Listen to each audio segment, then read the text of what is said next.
How's it going, DeFiers? Welcome back to DeFi Deluxe, where I try to keep up with the best projects in decentralized finance, as well as find good opportunities for people who want to earn some of that tasty yield. Our opportunity of the week with some of the best APYs I could find this week is the SushiSwap OnSen incentives campaign. Sushi chef Jiro says they made some updates and did a bit of rebalancing to align the APYs. And check out the APYs. Some of these are real juicy at over 500%. For example, the Mars ETH pool. The Spank wrapped ETH pool is also 529%.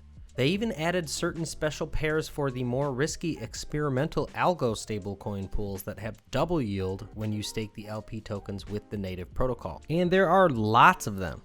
My guess is you probably have some of these tokens in your wallet waiting to do some yield farming. So head on over to SushiSwap.fi to get in and check out the new SushiSwap interface while you're at it. It's quite expansive and I like the new UI with news links and such.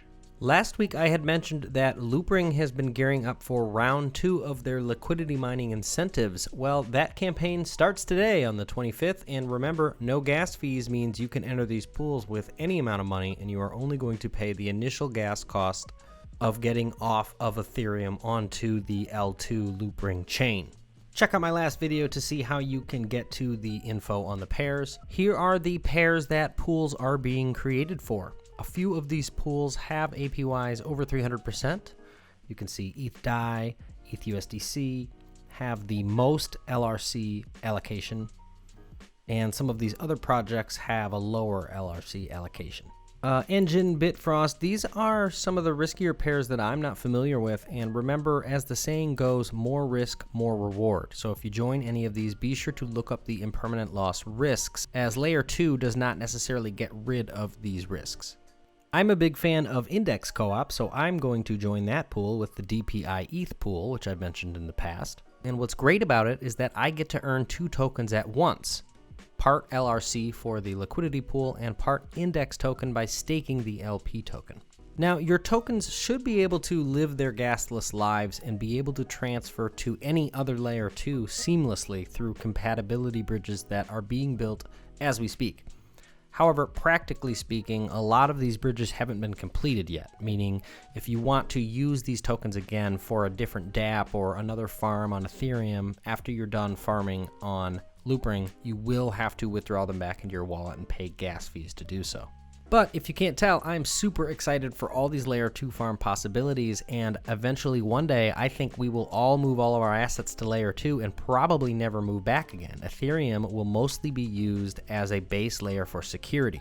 Next up, Yearn version 2 has launched with the highly anticipated new Y vaults. These vaults come with a new fee structure, a 2% management fee, and a 20% performance fee for profits earned by the vault, but no withdrawal fees to take it out.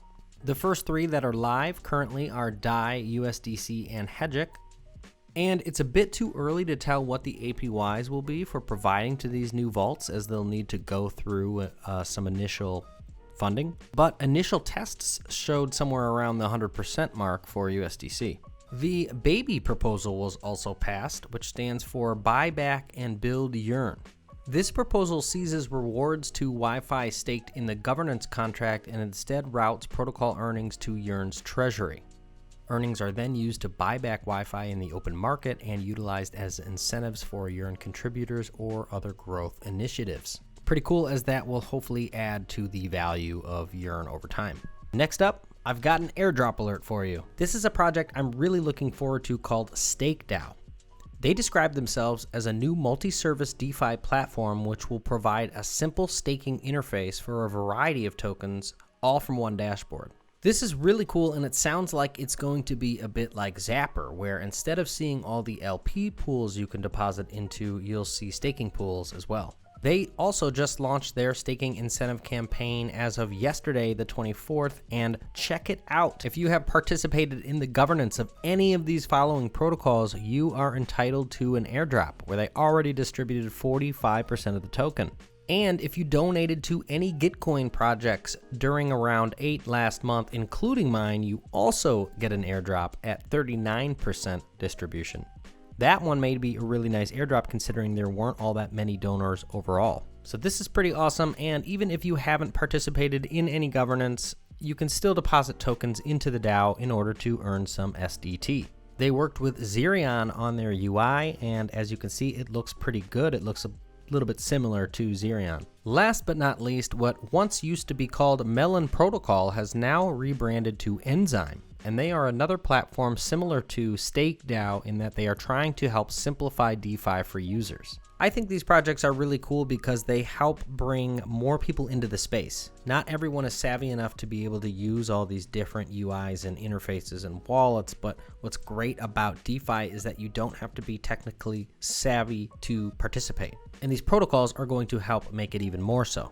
Here's what Enzyme looks like right now, although it's apparently currently experiencing degraded performance. But the platform boasts support for over 100 plus assets, lending, synthetic assets, yield farming, all through their various integrations with other DeFi products. This project definitely sounds pretty ambitious, but I recently listened to an interview with founder Mona El Issa on the Defiant podcast, and I was very impressed with what I heard. They're working on scaling DEX liquidity, and there are actually a number of other protocols as well that are trying to focus on making better liquidity protocols. Well, that's all the news for this week, but DeFi moves fast, so hit the subscribe button below to stay tuned on everything DeFi, and please remember this isn't financial advice. Don't use more than you can afford to lose, and I will see you next week.